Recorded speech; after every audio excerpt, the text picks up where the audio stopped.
ఎలా ఉంది సార్ ఈడ? అసలు ఎట్లా చూస్తుండు ఇక్కడ అయ్యగారు?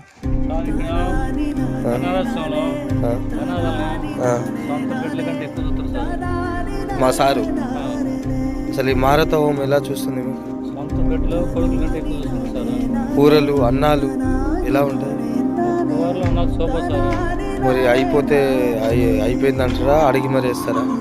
సార్ దగ్గర తీసుకొచ్చి కూరలు సేవలు సాంబారు చికెన్ పలావు అన్నీ తీసుకొచ్చి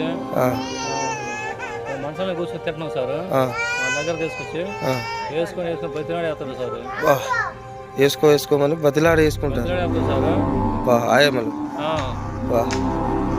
దీపిక కృపక్క మా భార్య అందరూ వచ్చి బతిలాడి వేస్తారు సార్. ఉదయం అయితే ఇడ్లీలు మళ్ళీ ఉప్మా గోధుమ ఉప్మా మళ్ళీ వడలు 4 రకాల టిఫిన్ సార్. 4 రకాల టిఫిన్ రోజు 4 రకాల టిఫిన్ సార్. వాళ్ళ సొంత కొడుకులు పెట్టారు సార్. ఎలా ఉంటుంది మరి మా అయ్య పరిపాలన? Super sir. మధ్యాహ్నం భోజనం 3 రకాల కూరలు వేస్తారు సార్.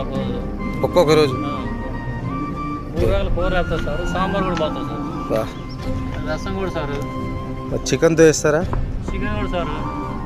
ఎక్కువ అట్టిపండ్లు కూడా సార్. అట్టిపళ్ళు కూడా కోడిగుడ్లు కూడా సార్. భోజనాలు 7-8 రకాలు వేస్తారు సార్. భోజనాలే. నా పిల్లలు ఇల్లు నేను ఆశ్రమంలో పనిచేస్తే ఉంటున్న ఒక వ్యక్తి ఇలా మాట్లాడుతున్నాడు. ఎలా అంటే అసలు ఇలాంటి మనుషులు ఉంటారా అని కూడా మీకు అర్థం అవ్వాలి.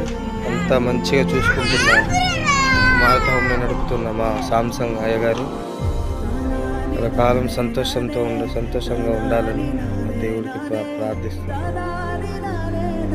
మరి మీ అయ్యగారికి ఏం చెప్పాలనుకుంటున్నా? అయ్యగారు దేవుడు సార్. దేవుడు ఉన్నది కాలం అయ్యగారు 100 సంవత్సరాలు. వాహ్.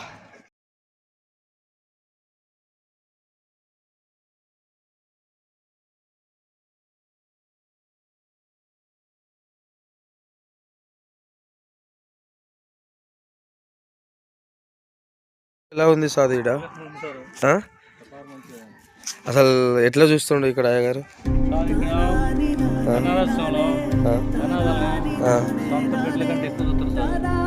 మా సారు అసలు ఈ మారత హోమం ఎలా చూస్తుంది? కూరలు అన్నాలు ఎలా ఉంటాయి?